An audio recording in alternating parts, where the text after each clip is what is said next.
The 70s, 1970 to 1979. Princeton Baptist Church begins another decade of growth in October of 1971 through the purchase of the Yelverton property, a 75 by 75-foot lot for $1,350, located at the back of the church.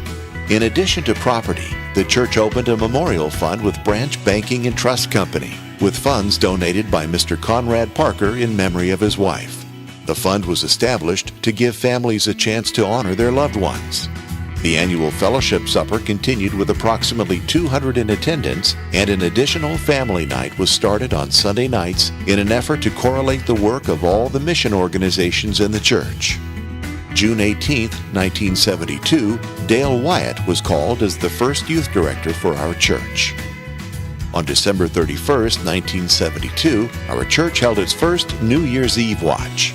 Refreshments were served, games played, and wonderful conversation and fellowship as the church waited to start the new year with prayer.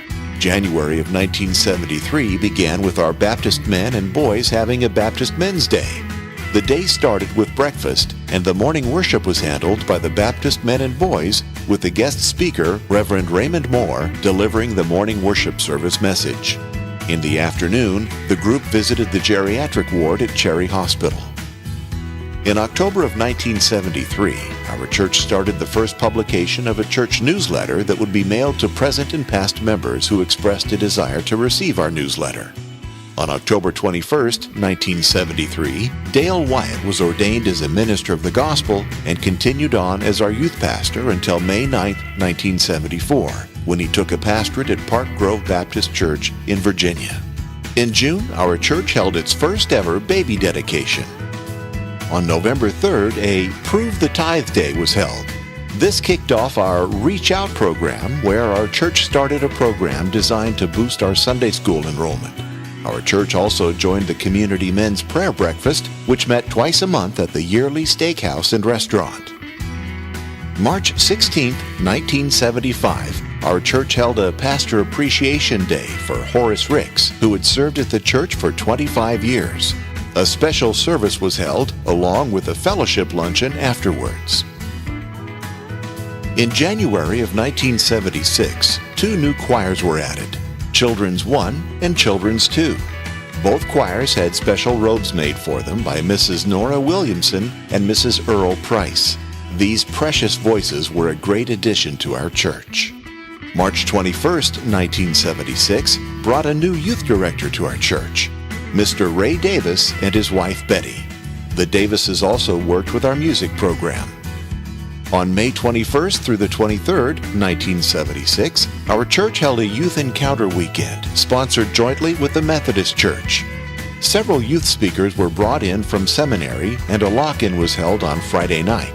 This weekend was an explosion in the youth of both churches. Many youth were saved and lives changed.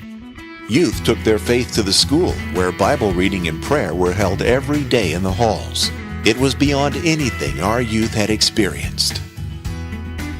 Ray and Betty left our church in November of 1976 to take a position at another church, and on April 3, 1977, Tommy and Diana Green began their duties with us as the new youth director and choir director.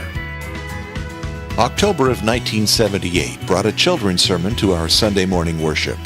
This was a fun time for both the children and church members due to the fact that you never know what might be said by those precious children. A kids' carnival was also held in February of 1979 for ages 5 through 12, with 41 children attending. Tom Green led the kids' carnival. On March 23, 1979, Horace Ricks began the ministry for our senior adults.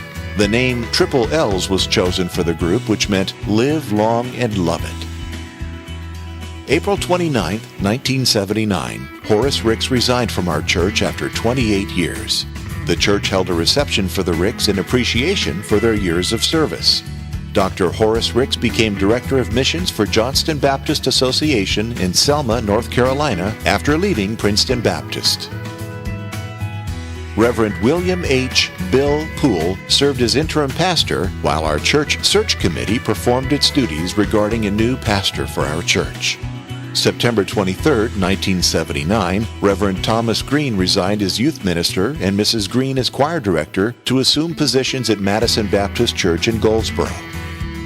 Although many changes occurred during the past 10 years at Princeton Baptist Church, we remained dedicated to the work of the Lord and the Great Commission. We have just marked our 90th year, and we have much to be proud of and grateful for, as we are a testimony to the people who have gone before us. Our logo at the present time was the Friendly Church with the Lighted Steeple. May we always be that light in the community as we press forward.